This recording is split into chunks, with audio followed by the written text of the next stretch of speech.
All right, so welcome to Solar Noon Tuesday, and I'll start as per normal here with the news of the solar industry for this week and get all my technology in order. The first item that caught my attention was that the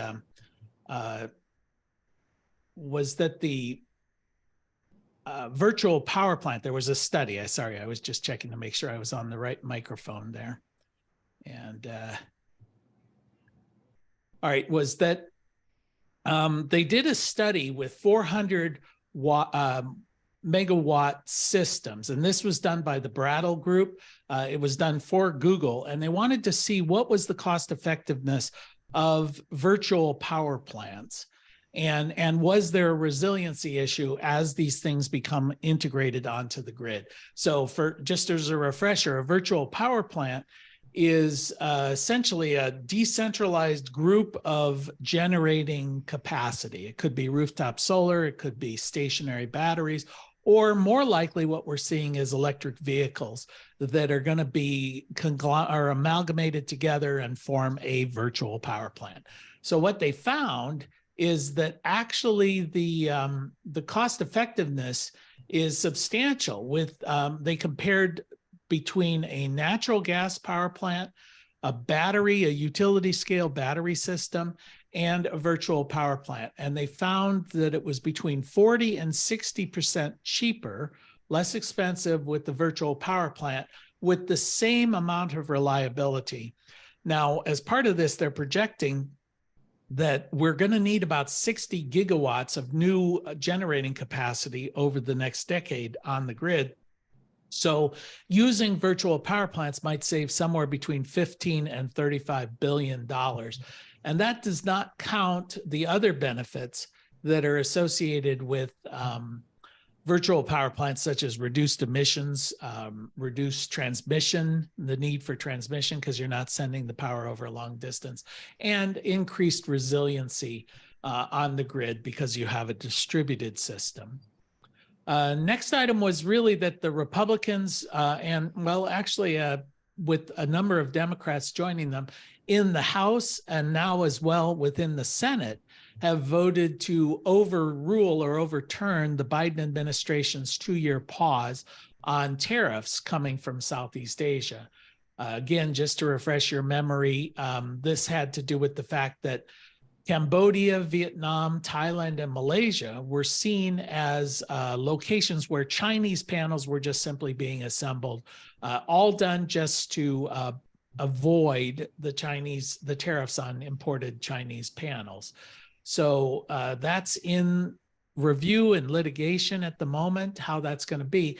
But since 80% of the panels that are used in the U.S. have come from those 4 countries, when they ruled that there might be penalties on this, essentially all imports just stopped. So last year in the summer, the Biden administration said, all right, we're going to put a 2-year pause on this so that the solar industry is not just at a standstill with no available product. And we'll sort it all out. And then, of course, the Inflation Reduction Act was designed to bring domestic production going on. Anyway, House and the Senate said that's not good enough. We want to act like we're really tough on China or whatever.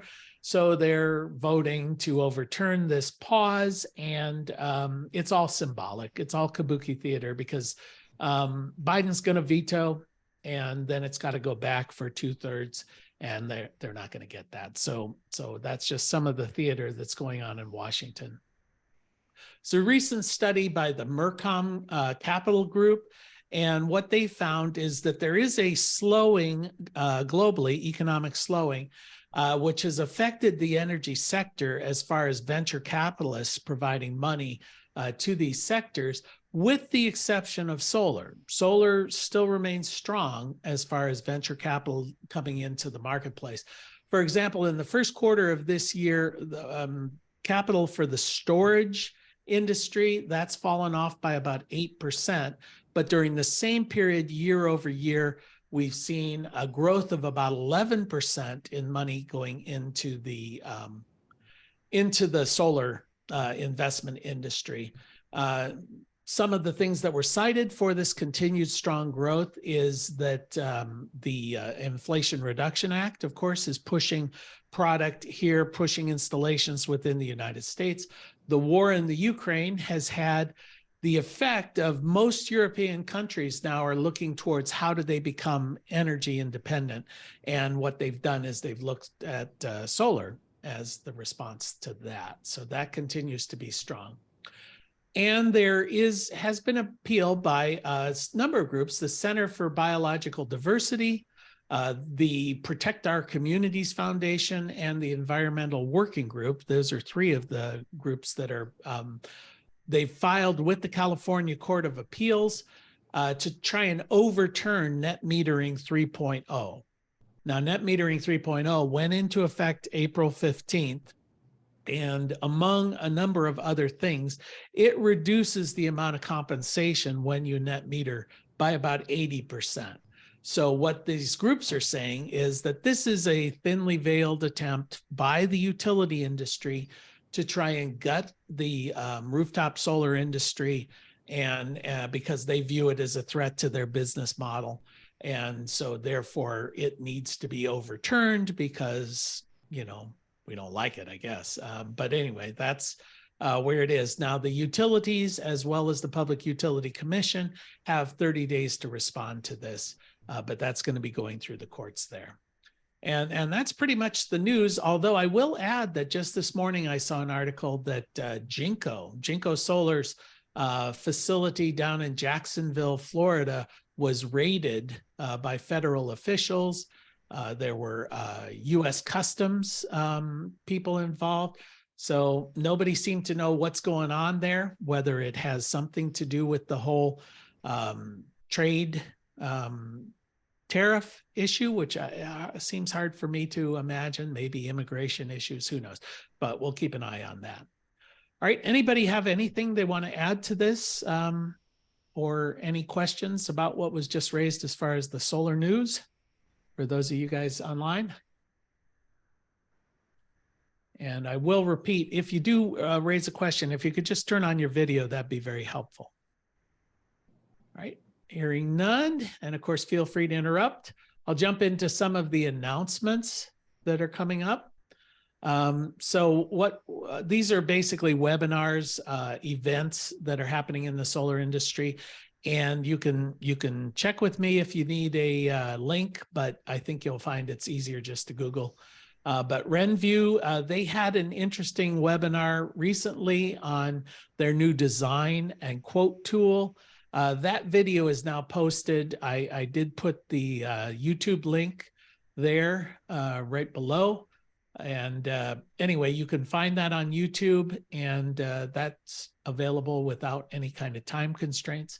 On May 10th, which is tomorrow, 9:30 in the morning, there is a global battery market webinar offered by S&P Global. Then on the 11th at 10 a.m. Eastern Time, all of these times are Eastern Time, there is a battery technology and infrastructure. This is a global webinar coming up. And then Solar United Neighbors going to be having a session on May 17th, 6:30 in the evening. This is a community solar town hall discussing some of the issues around community solar. I think this is focused on the state of Ohio. And May 18th, 2 p.m., there is a webinar coming up about, basically UL 3741, which is talking about the risks and limitations of solutions without DC optimization. So this is something that's new to me and perhaps new to all of you, is there is a new standard that went into effect, and this deals with rapid shutdown issues. So apparently now they're allowing non-electronic options in dealing with rapid shutdown. We've pretty much said you've got to have some sort of module level power electronic in order to deal with rapid shutdown. Apparently there are additional solutions now, and this webinar is talking about the limitations of those. I did see one of the speakers there is from SolarEdge, so my guess is they don't like this very much. They want you to put the optimizers on these panels. So worth a look. worth a look, checking out, seeing exactly what the issues are there. May 18th, 8 p.m., there's a Solar United Neighbors session. I went solar, now what? This is basically designed towards the homeowners to talk about maintenance, other issues there. May 24th, there is a session on cybersecurity that's available. And I think that's it. A lot of things going on. There's always a lot of webinars going on. So take advantage of those if your schedule permits. All right. Anybody have anything they want to bring up? Any questions that you might have that we want to address before I jump in? And I'm hoping that I've asked Tony to join us for discussion about how soon vehicle to home or vehicle to business is going to be a reality. So let me just check in. Tony, are you on the call right now? Yes, sir. I'm on, calling in from the iconic Cleveland Hopkins International Airport. So if it gets too loud, just let me know. Okay. And I can mute myself. Okay, great. Before we jump in and let you take a role here, anybody else have anything they want to bring up? Jay, this is David on here. I can't put in my camera because I don't have a camera on my system right now. Okay. But that provision where rapid shutdown compliance could be facilitated by non-power electronic equipment. Is it more specifically like contactors and traditional relay operated devices? I have no idea. I really don't have any idea. So I guess time to look at the webinar, because I don't know, it seems to me it's got to be electronic to be effective, but maybe not. All right. Anybody else? All right, Tony, why don't I let you jump in here? What I was asking Tony to talk about, since he's intimately familiar with the world of EV charging and the like, is what motivated this is we're starting to look at how can we use vehicles as battery backup for homes or businesses rather than investing in stationary batteries. And as I'm researching some of this, there doesn't seem to be, there's the promise of this, but there doesn't seem to be a lot of product out there or vehicles that are ready to deal with this. So I thought, well, let's ask Tony to fill us in on this and anything else that's out there in the world of EV charging that's of interest at the moment. So jump on in, Tony. Thanks, Jay. So I think when anyone looks at this, the whole V to X, right, vehicle to whatever industry, you really have to look at this as problems or standards, solutions that need to be in three separate buckets. The first is the vehicle itself. The second is in the chargers, the electric vehicle equipment itself, charging equipment infrastructure itself. And then the third is the grid, if that's something that you're interested in. So that's kind of how, a lot of people will just like shout V to X and kind of foam at the mouth, and they have no idea like what's going on or what they're talking about. So this is both like a hardware and software solution set that needs to then be integrated and synchronized. So of those three buckets, car, charger, and grid, the air quotes easiest one, like right now, ready to rock and roll, the easiest one of those to solve is the charger, which is arguably the least important of the three. Then the second one, it's effectively already here, is the vehicle. And the third one, surprise, surprise, that I think is going to be the most elusive or most difficult to play well with is going to be the grid. So those are kind of the three buckets, how I frame this problem. Unsurprisingly, there's a dizzying amount of standards across all three of those buckets. I'm going to drop, just as an example, I'm going to drop just the charging side to give you an idea of like what the pain that we have to go through just on the EV charging side. Let me see if I can drop it here. The main standard for the charger, and so that means vehicle to charger, not necessarily vehicle to the grid, is ISO 15118. That's kind of like, there's other standards, but that's kind of like the main international standard for being able to effectively pull energy from a car and push it elsewhere. So maybe I should have started with that rather than talk about kind of industry gobbledygook. So this whole vehicle, V to H is vehicle to home, vehicle to grid, V to G, V to V is vehicle to vehicle. All of these concepts are all kind of talking about the ability to pull energy from a battery electric vehicle and push it somewhere else, whether that somewhere else is another EV, or that somewhere else is the grid, or that somewhere else is effectively an AC load like a home or a business. That's what we're talking about when we're discussing kind of this whole suite of V to X technologies. I'm going to pause there for a second. Any questions or comments? Well, while they're coming up with those, let me point out, I was looking at this, and maybe you can tell me if this looks like it's legitimate. When I was looking at what vehicles, I know you're going to get into the vehicle thing, but I'll put this graph up there. Which ones are really ready for bidirectional charging on this? And it really is showing the Nissan Leaf, Mitsubishi Outlander, Ford F-150 Lightning, and then you get into the Hyundai, Kia, BYD. I assume that's a Chinese car, MG, and Porsche. Correct. Okay, are those pretty much all that's really? I couldn't take my plug-in Toyota Prius and hook it in right now. Would that do anything other than perhaps violate my warranty? Well, there's two answers to that. The official answer is no, that's dangerous. Don't you dare do it. It'll violate your warranty and could kill you and burn your house down. The more kind of hacky, piratey answer is that it is not black magic to be able to pull energy and push energy from certain sources into other sources, right? So this is not like, is it within the laws of physics to do this? Really what it comes down to is cost, reliability, and safety. So that's kind of when we're talking about, people have pushed energy into energy storage and then pulled it out for quite a long time. What we're really talking about here, as far as the standards and products that are safe for, the general population's consumption, that's really where you get into this complicated, standardization situation that we find ourselves in. So the list that you provided, all of that checks out. What this really is on the vehicle side is it's a software control, basically. It's not like it's not necessarily a special magic piece of hardware that they're missing. It's not some kind of crazy vehicle redesign.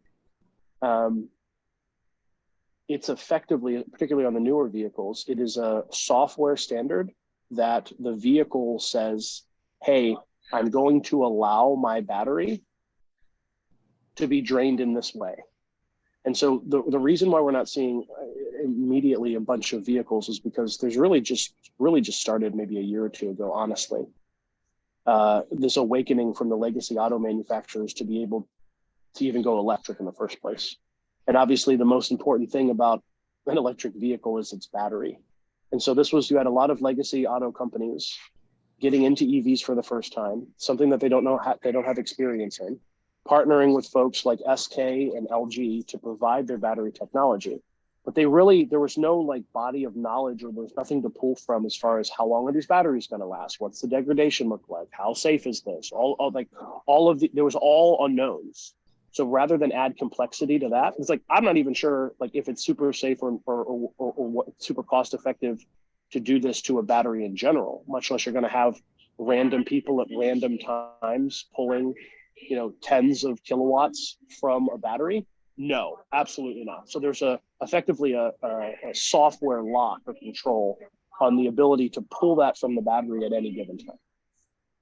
Now, the platforms that you listed are technically capable,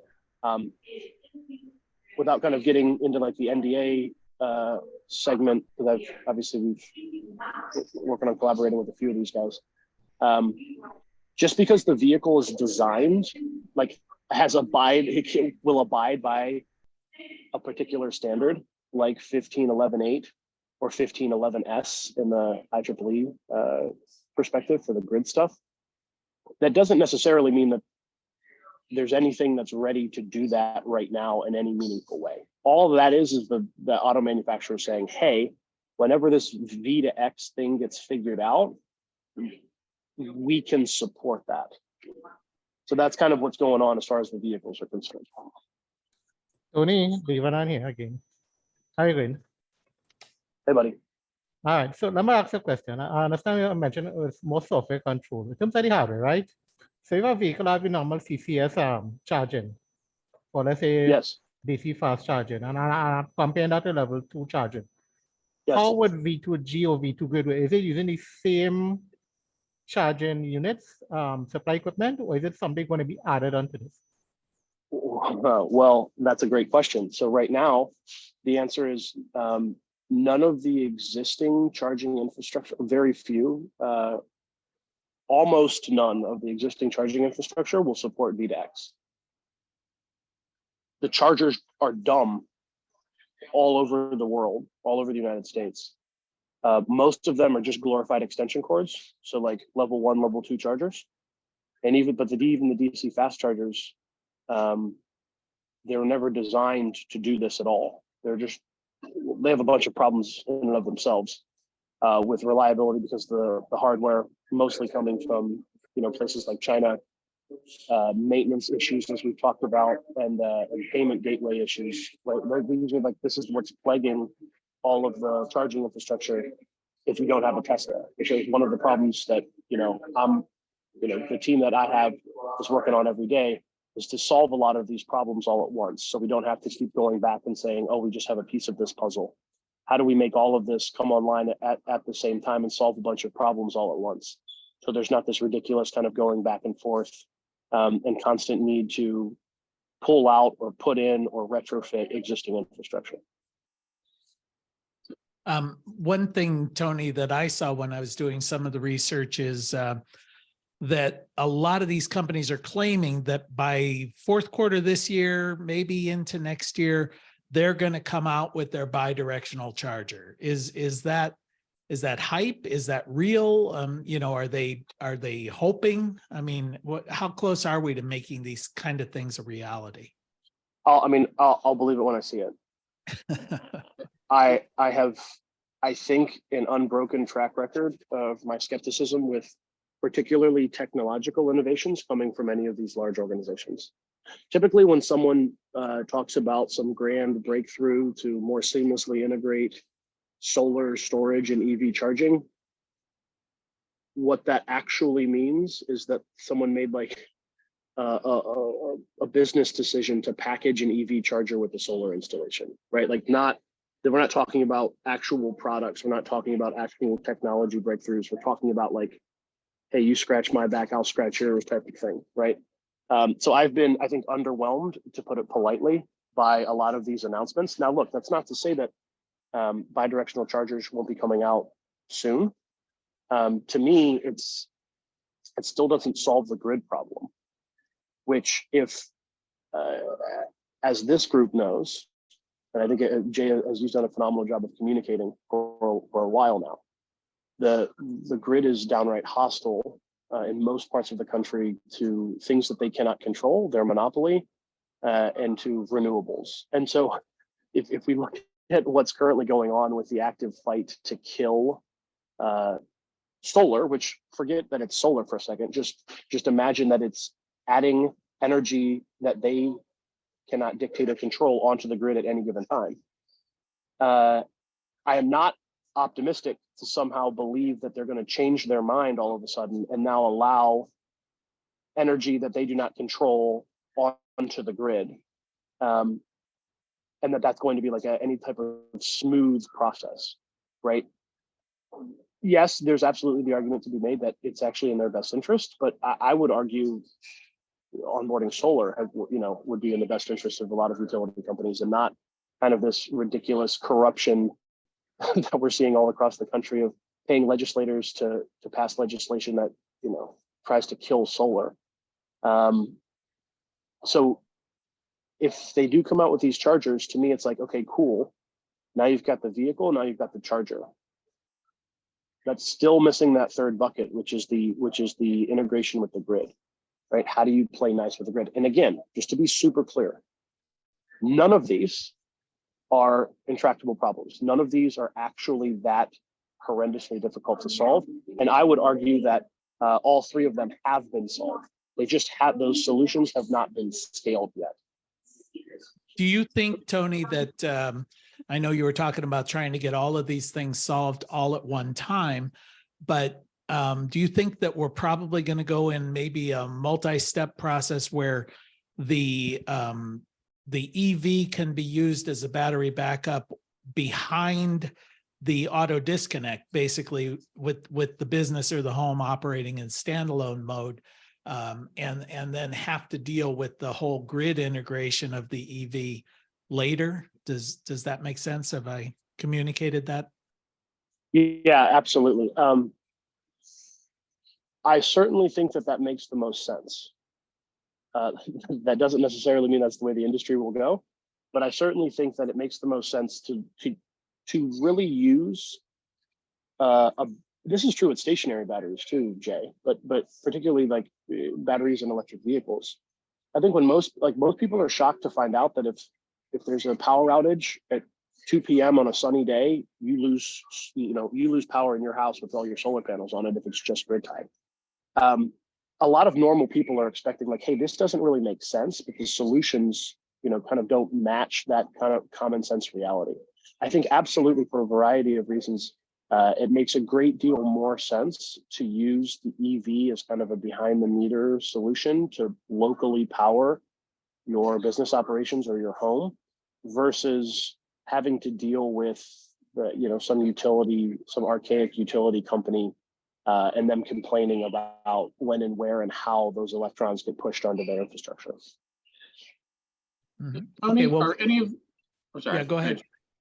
I was just going to ask, are any of the cars that Jay listed ready for that yet? I know you said that they're not V2X ready, but are any of them V2 house, like you said, behind the screen ready yet? They're claiming so. I've seen the claims. That's why I'm asking you. Well, I have not seen evidence to that. So we're going to go to Ford here in a little bit, and we'll kind of show them what we've been working on, so we can kind of see a little bit more of the capabilities internally. Mm-hmm. My understanding, how just kind of me reading between the lines of all of these things, is that they've created a product that technically can allow a thing to happen. Mm-hmm. Okay. Can that thing actually happen? I don't know. What's the delta between like, yeah, it air quotes can abide by a standard and it can actually do that? I don't know. How reliably can it do it? I don't know. But to be clear, this is not like bending the laws of physics. This is a relatively straightforward solution set that we're talking about. Mm-hmm. It's just a matter of safety and reliability, period. It's a matter of like, hey, I haven't tested this battery to be able to pull juice out in such a way where there's no, we can model it all day long, but that's not the reality. And so it's like people don't want to have a bunch of folks knocking on the door and saying, hey, my F-150 lasted me 2 years. What's up with that, right? So like there's not enough data for these large organizations to say definitively, absolutely, we're doing this. It's not going to affect your warranty, blah, blah, blah, right? Because there simply hasn't been enough time with these manufacturers to have vehicles on the road that support this type of thing. Mm-hmm. Hey, Tony, I wanted to add, I found this particular graph as well that talks about exactly what you're talking about here. Really looking at some of the history that is out there. And as you mentioned, it's very scant, but driving versus using the car as energy storage. It looks to me, in looking at this, that the degrading of the vehicle's battery pretty much doubles when you start doing this bi-directional, as opposed to just using it as a driving vehicle. Does that make logical sense to you in what you're doing? It certainly will have it will certainly decrease the lifespan of the battery.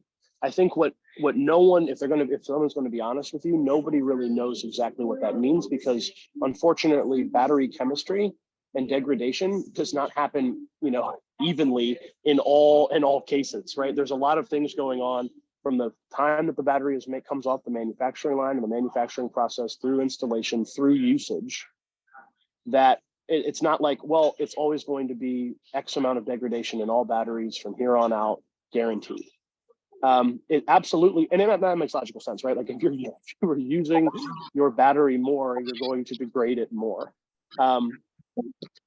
Then there's like a little bit, and we don't have to get this nerdy, but there's a little bit more of like the details matter, right? And the devil is in the details. If you have a 60 kilowatt hour battery pack in your electric vehicle and you're the manufacturer, at what rate do you allow that battery to get pulled, to get pushed to a grid or to a load? 60 kilowatt hours, 60 kilowatts, 20, 30, 10, 5. What are you going to say to put the software limitation on your battery for your electric vehicle? Like, that's not an obvious solution. This is not like a bunch of idiots and hanging out and they just don't know what's going on. These are like decisions that have to be made. They are technically feasible, but there's a lot of risk involved from an organization's perspective to allow this, right? I mean, if you were GM and some of your vehicles are, a couple of your vehicles are having some fires, are you going to run headlong into the VEDA? Yeah, we understand these batteries so well. We're just going to let random people pull random amounts of juice from our batteries at any given time, and everything will work out fine. Right, so there's a lot of this is like caution and risk mitigation, which is why we're not seeing, technically these vehicles might be able to support that, but we're not seeing this actually happen at scale yet. So what would you recommend? Because as a solar installer, and a number of people on the call are solar installers, they're going to be asked this. I mean, I've run into situations where, for instance, Clipper Creek was just purchased by Enphase. They made a big announcement that our chargers are now Enphase compatible, which seems to indicate to me they're bidirectional, but in reality, it seems like any AC charge controller will be Enphase compatible. Is that wrong? I mean, it's getting AC power and it's only charging in one direction. It should be that pretty much anything. But when I called Clipper Creek, they said, "Oh yeah, that's next year." Of course. Yeah. See, this is where a lot of my skepticism comes from. There's a lot of, I think, forward-looking statements, again, to be polite, that get put out by a lot of these organizations. And look, the reality is, I'm not above the fray, right? Like we're very much into this too.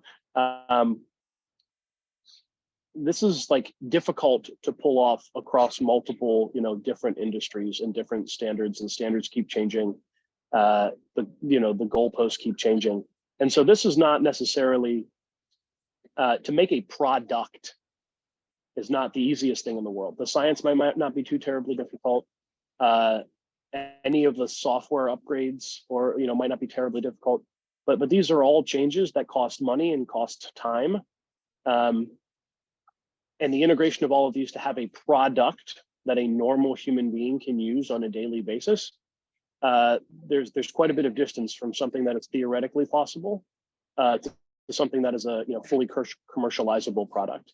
I don't know about the specific Clipper Creek case, but I've probably a dozen cases of extremely forward-looking announcements, and then a year goes by, 2 years goes by, a company goes out of business, or 2 years goes by and nothing's happening, or they've changed direction or something else. So it wouldn't be the first time, and I don't think it'll be the last that we see these types of things. I think, again, it's very straightforward.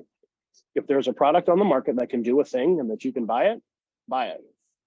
Otherwise, like everything else is speculation and conjecture. All right. Well, does anybody else have a question here? I feel like I'm monopolizing Tony here, but anybody else want to jump in? Tony, this is Joe. Hey, Joe. How you doing? Great. So how many different charging handles is there going to be for, like if I have a Tesla or somebody's got a Prius or something like that, or whatever else, how many extra add-on connectors to the cars is it going to cost? I mean, you're going to have one for every car, right? Or is there going to be a universal plug? Yeah. So if we're talking about plugs, really there were three main standards: Tesla, CHAdeMO, and CCS. CHAdeMO is effectively dead, so now it's Tesla and CCS. And now, Tesla has made some announcements about this, but Tesla has an adapter to go CCS, and they can allow CCS vehicles to charge on their Tesla network. So it's effectively like technically two, but it's merging into one kind of unified plug, if you will. Now, the plug is what everyone talks about, and that's rightly so, right? This is the Phillips head versus flathead versus hex, whatever. But also, it's not just the plug. There's a tremendous amount, and then that link that I dropped into the chat, there's a tremendous amount of like software standards that are different. Like this is like when people talk about charging standards, everyone talks about the plug because that's like obvious, and I understand why they do that. But it's really like, how does a car communicate to charging infrastructure? Like that's kind of a complex thing, particularly when you're talking about DC fast charging, because in that case, you're bypassing the onboard charger of the vehicle so that you're going directly to the battery. And so for obvious reasons, if you have like a direct pipeline to a OEM's battery, they put you through a pretty brutal, software dance to be able to pass all of the, to communicate that handshake effectively and to actually push electrons into their battery. My thought on this is like how we roll this out. CCS will be king. CCS plus Tesla, obviously, will be king. There'll be adapters for both, so it won't be that big of a deal. The interesting thing about Tesla, right, they just beat the brakes off of everyone else getting to market. You also notice that like bidirectionality is not something that they talk about a lot, right? So, I think there's multiple reasons for that. One of them being is they're selling stationary batteries too, so why would they cannibalize their own market? And two, I think, and I've seen this often, is like the use case for just for regularly using your EV as a battery is not great from a dollars and cents perspective. Maybe one-off in a power outage, fine. But what Tesla, the future that Tesla is building is solar, storage, and electrification. So they want dedicated solar, dedicated energy storage, and dedicated, EVs, and not to blend them. And again, I think like in certain cases that makes a great deal of sense. But I would be shocked if Tesla in the near term unlocked any type of bidirectionality for their vehicles, which means it's really just about kind of basic CCS charging and being able to, any type of bidirectional or charging solution will be on the CCS standard. Let me jump in. I keep trying to figure out how we can give direction to installers to try and make their systems ready for whatever is coming. So what advice would you have as to, let's say you're wanting to set up a charging station? Do you set up the wiring so it connects up to an area where an auto disconnect will be, to an area where a combiner box will be? I mean, how can we make this more fluid in the future for installs that are going in today? Yeah, Jay, that's a great question. And actually, I would love to have like a deeper conversation with the larger group here at a different time on how do we prep the underlying infrastructure to support something like that. Without going off on like a philosophical rant, my company believes that for a variety of reasons, and they're not all evil or stupid, we should, if the future looks like distributed energy generation like solar, energy storage, and electrification, that's DC, DC, and DC. And so what we've seen in the industry is a rush towards AC coupled everything and make everything play nice with the grid and switch something from DC to AC as fast as humanly possible. We do not believe that that is the appropriate solution and will be that common into the future. So again, that's not to say, I understand why it happened because of how these technologies developed independent of one another. Without energy storage, there was not really any other option than to push it back to the grid. And so all of these other supporting technologies like microinverters has enabled that particular process. But if you're not super bullish on the future of the grid and you're not super bullish on utility companies, and you believe that we're going to see a proliferation of solar DC, stationary storage DC, electric vehicles DC, then you have to start to wonder, well, why aren't these systems designed with DC as the default and not AC? And so that's like the future that we think is going to ultimately unfold. We're absolutely not there yet. But that's kind of how we see things, right? So if you're talking about if you're using microinverters and you have an AC coupled stationary battery or whatever for a solar installer, I think that would be a very different conversation on how you might, air quotes, future-proof that installation versus if you were planning on doing something more aligned with a DC future. Does that make sense?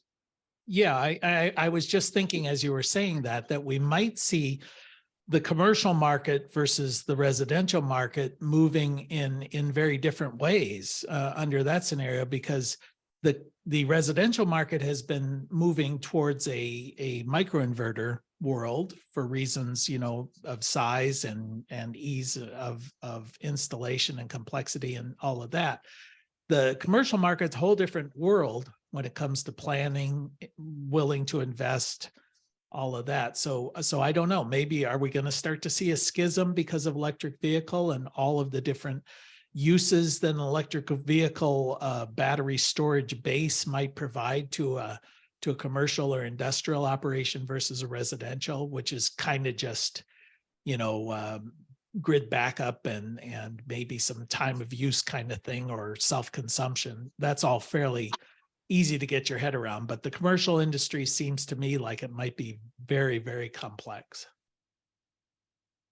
Yeah, I think ultimately, as energy storage technologies become safer and cheaper and more scalable, solar has done a similar thing. EVs will do a similar thing, and all of these things are getting cheaper and less complicated. As at the same time that utilities are becoming more and more difficult to work with, and natural gas and electricity from them are getting more and more expensive.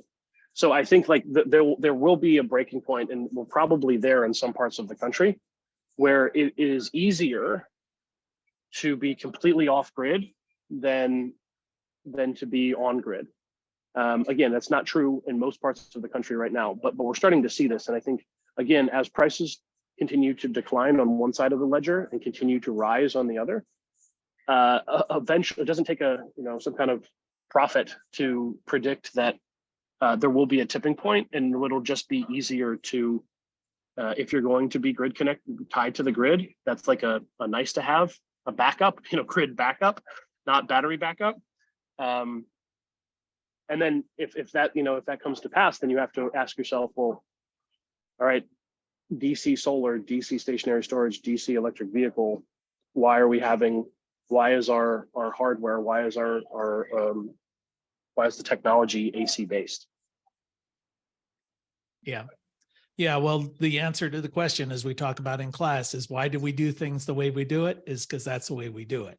So clearly, I think if you were redesigning the system today, you would design it in a DC environment, but we still have this embedded base we've got to deal with. Can I ask it? It makes sense what you're saying, Tony, but that would be redoing all of our electronics and everything else. I mean, DC makes sense in a decentralized world, but wouldn't we still run in with the issue of if we have to transfer it over long distances, which my understanding is why we went to AC to begin with, there'd still be that if not everybody is decentralized. Yeah, so this is Don. I think that's there's a much longer that's a great conversation. Two, there's the kind of a much longer discussion. I would say, kind of generally speaking, the desired end state to avoid a lot of unnecessary cost and complexity and reliability issues, resiliency issues with the grid is, generally speaking, if we could whiteboard this from scratch, you want to shorten the distance from the point at which energy is generated to the point at which it's consumed. Mm-hmm. And it doesn't really get a lot shorter than generating it above you and using it beneath it. And so, depending on how you think that this is all going to unfold, it'll obviously there is residential, commercial, and utility grade solar. Mm-hmm.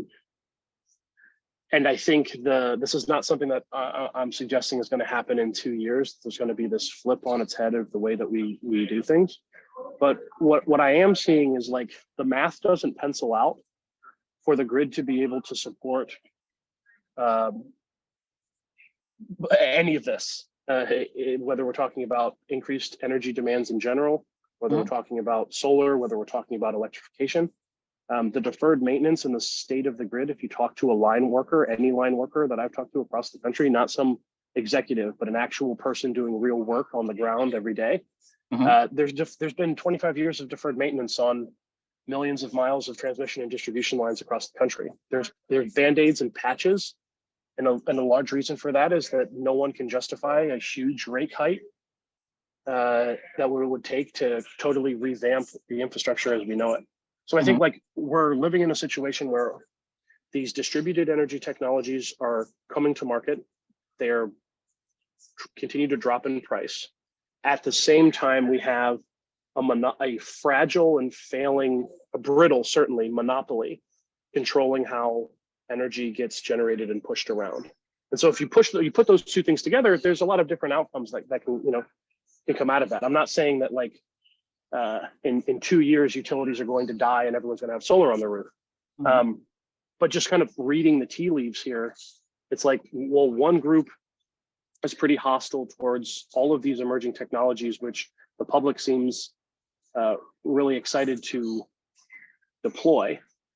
And on the other side,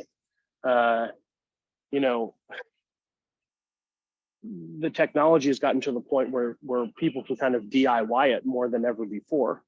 And so you have to say, like, are we going to continue to put band-aids on a fragile and failing industry?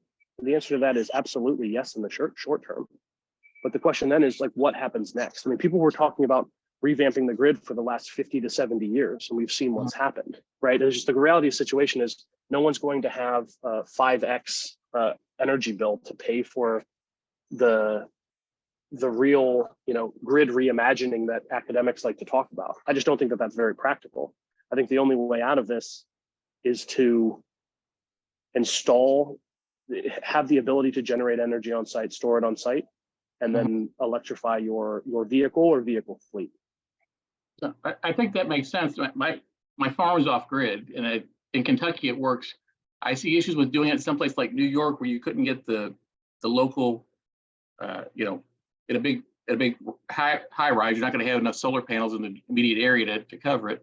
But the other issue is, do you see any concerns with all the stuff we've talked about? Makes sense, but under current technology, for example, with the lithium, the copper, and all the stuff you'd have to build out to really decentralize electrification, do we have the capacity to do that in the short or medium term?